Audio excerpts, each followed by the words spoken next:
Hi, we're New Strings Attached, and I'm Haley Hodson.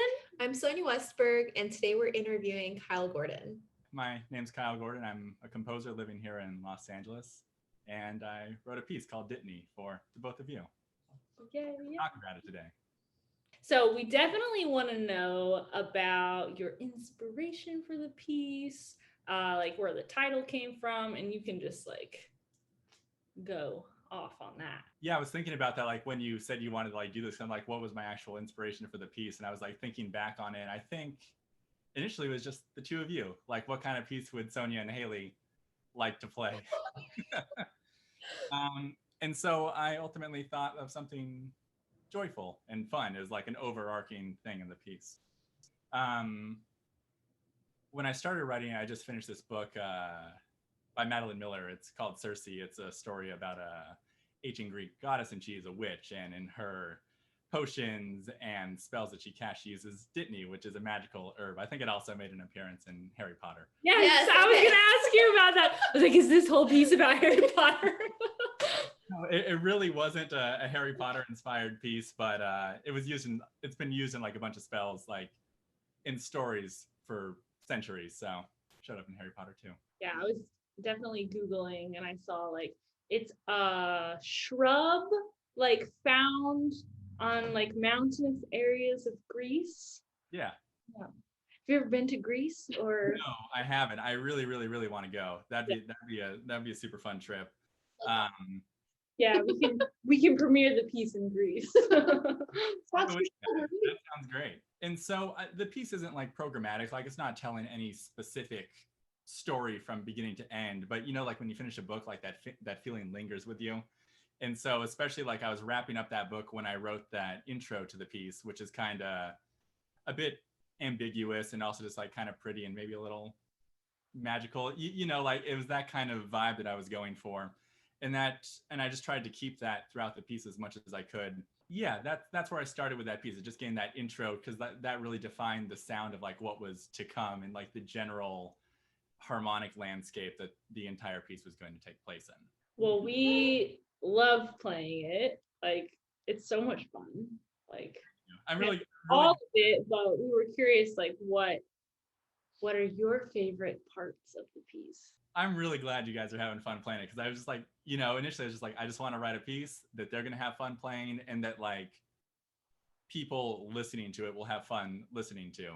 And like right after I wrote that intro, I knew how I wanted to end it, because I don't know, I had this idea in my head that like if I was writing it orchestrally, I think the piece would kind of like fade out into silence and like be a soft ending.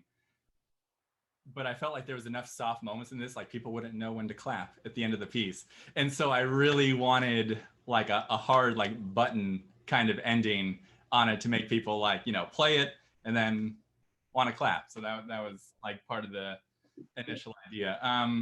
I really liked the intro. Like that took a little while, and that was mainly most of the piece was like an improvisation that I played on the keyboard and then put into Cubase, a DAW.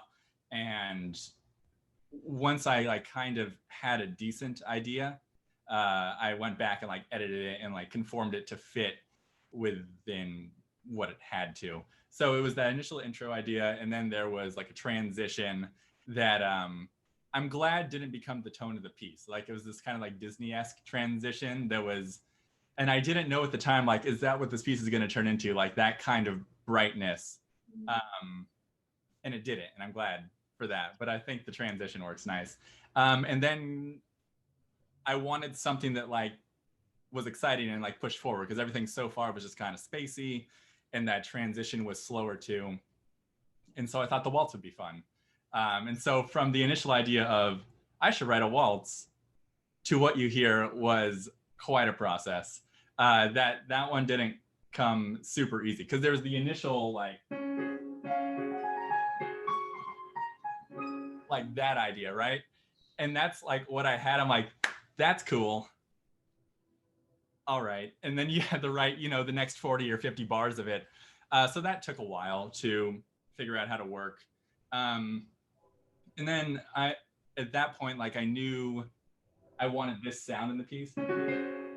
Like that's like the tonic chord, I suppose, as opposed to like D flat major or D flat major 7. Like I just kind of like that sound.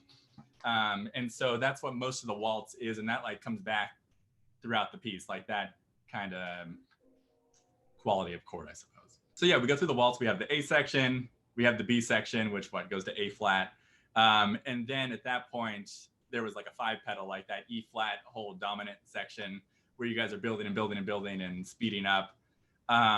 And then generally, like in a more classical form, you'd probably just go back to the beginning. You go back to the beginning of the waltz. But I was kind of tired of Happy Fun Time. And then it was that. And I just really like the harmony of that. Like it's that.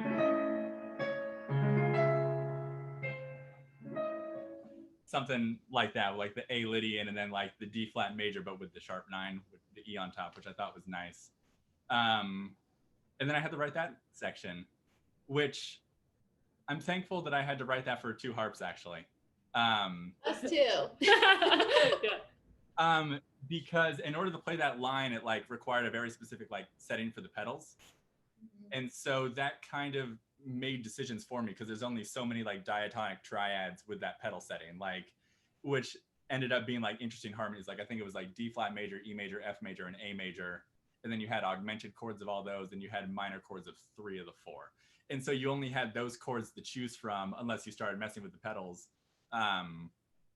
Which one person has to mess with the pedals to play all those Yeah, it was funny because I think I initially like wrote out those trill parts for you, and then Sonia ended up with them. I was curious. I was like, "What the heck?" I'm just kidding. No, I was jealous. No, but I really actually liked playing the triplet part. No, you played them lovely. It was really interesting throughout the piece, like deciding who's going to play what. Yeah, I was going to ask you about that because you gave us a part when we were in San Antonio where I started these like arpeggios, and then I ended up with the like double octave melody, and she got the arpeggios. We traded. Which I like both parts. Throughout the piece, I was like trying to balance how intense your parts were. Oh, okay. Thank you. And just like, you know, try and just give you some kind of break because you're basically playing, both of you are playing the entire way through. In that sense, I think it's kind of like a rhythm section part, like in a jazz band or something like that, where it's just like the bass player and the piano and the drums and the guitar are just wall to wall, bar 1 to the you know the double bar at the end, like you're playing. And so I just tried to switch parts, but sometimes it didn't feel right to like yes, I know Sonia's getting tired here, but she should continue the melody. But you know, like it just felt weird sometimes to switch it. Like yes, like I could give you a break, but also it feels like the continuation of this phrase where like if you're looking at it, I think it's gonna feel natural for the audience to like follow the phrase. If you're just listening to it, you probably wouldn't know. Right. Yeah, we talked about that actually. We're like, let's just see what happens if we trade pages. You try my page, I'll do your page, and then like, who will know? But don't worry, we're reading our parts. Yeah, we actually are working up the tempos too. We're gonna play it at full tempo. Oh wow! Don't you worry. Yeah. We're shedding. It's like.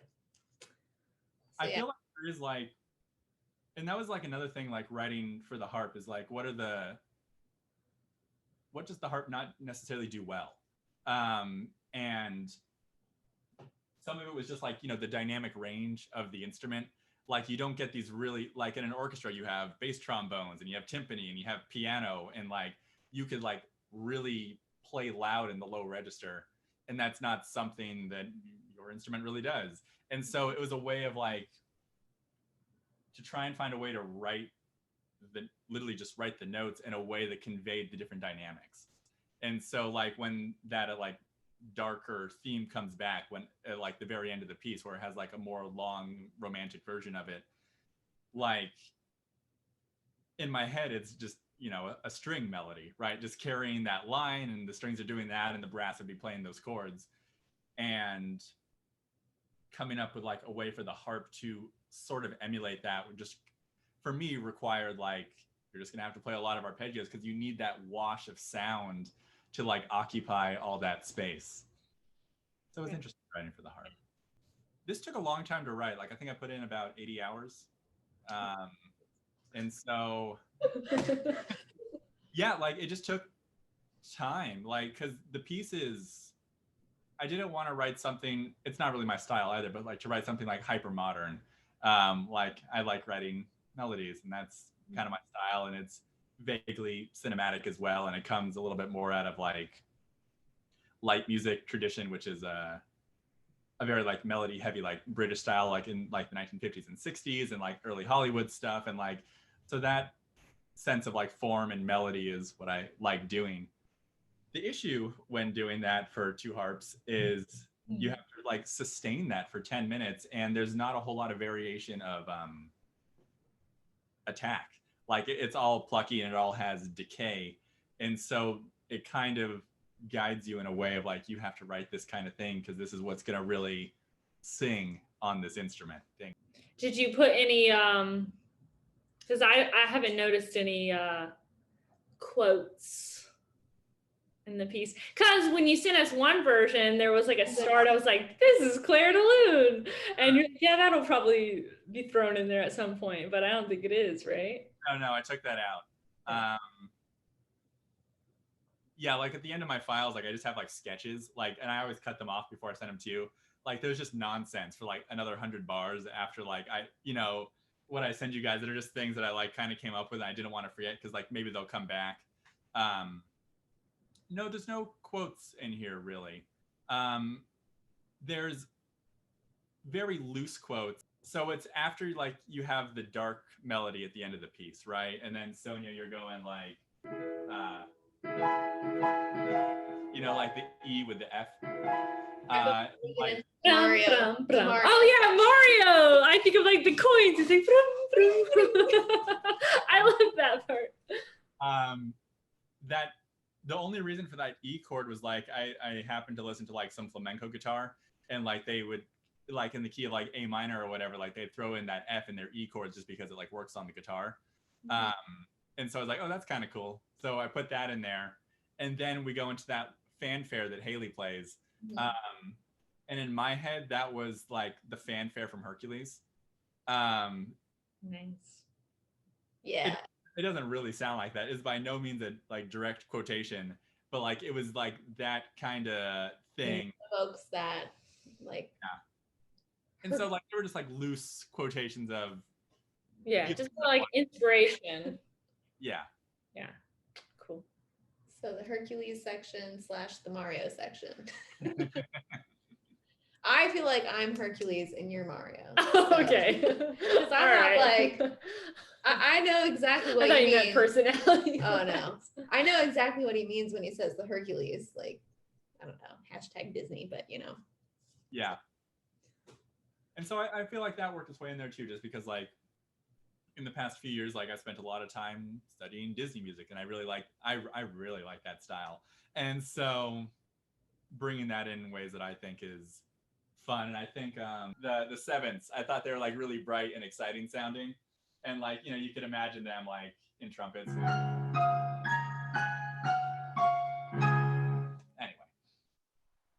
that was my Hercules section. Yeah, we love that part. I think when we get there, we finally like. Yeah.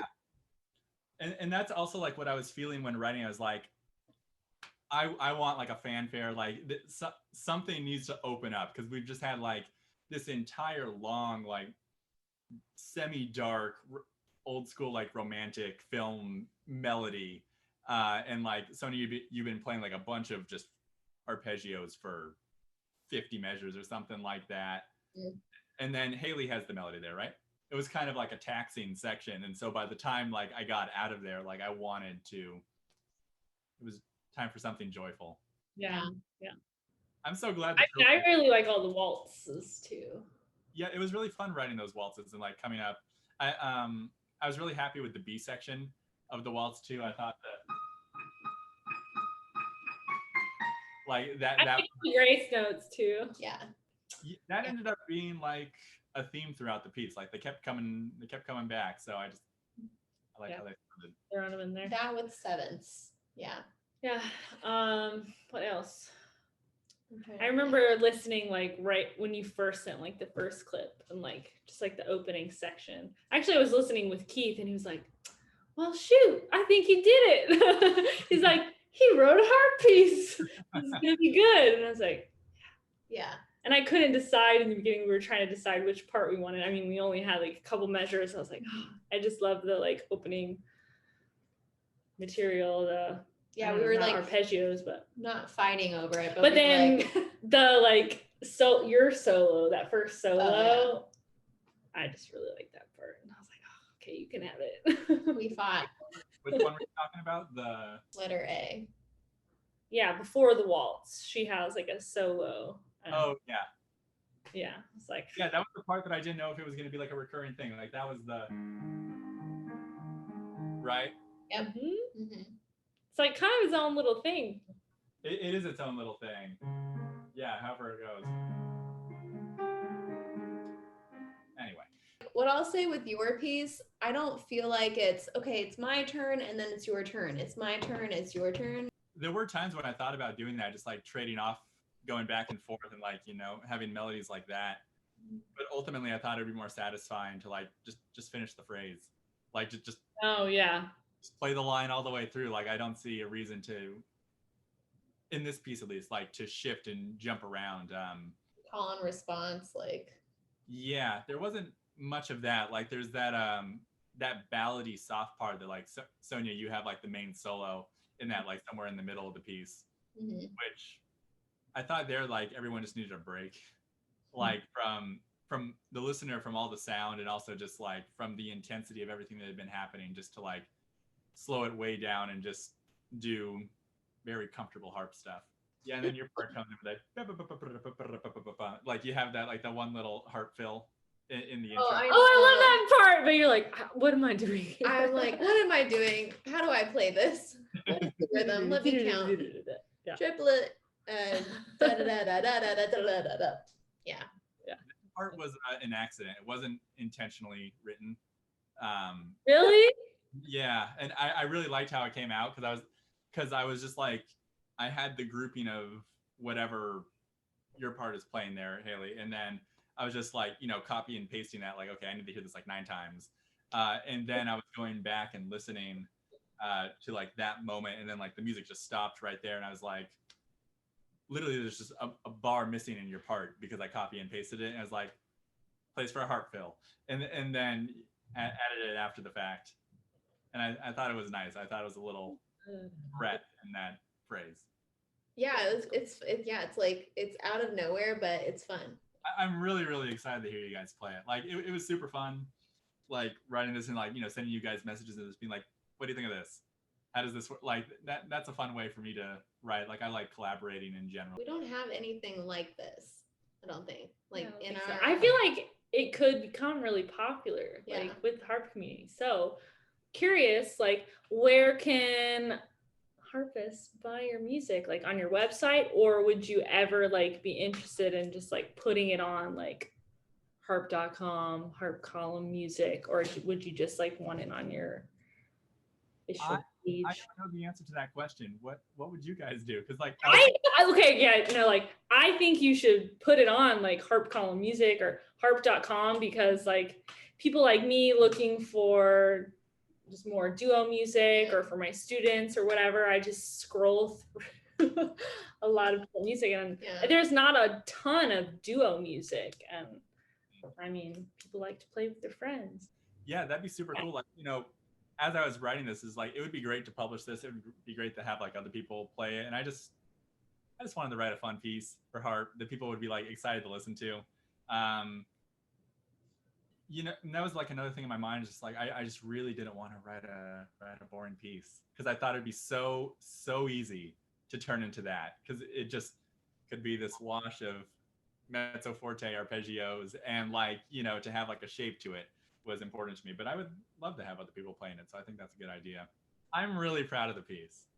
Like I'm really happy with it. I think it's an interesting harp piece. I think like the melodies of it are good. I think the form of it is like fun to listen to, and I think it's like exciting, and it would keep me interested if I was in the recital Holocene to a harp duo recital. I just want to say thank you for asking me to write this piece. It was a blast to write this. I'm glad you guys are excited about it. And Yay! And we record it pretty soon. Thanks, Kyle. thank you. Nice talking to you.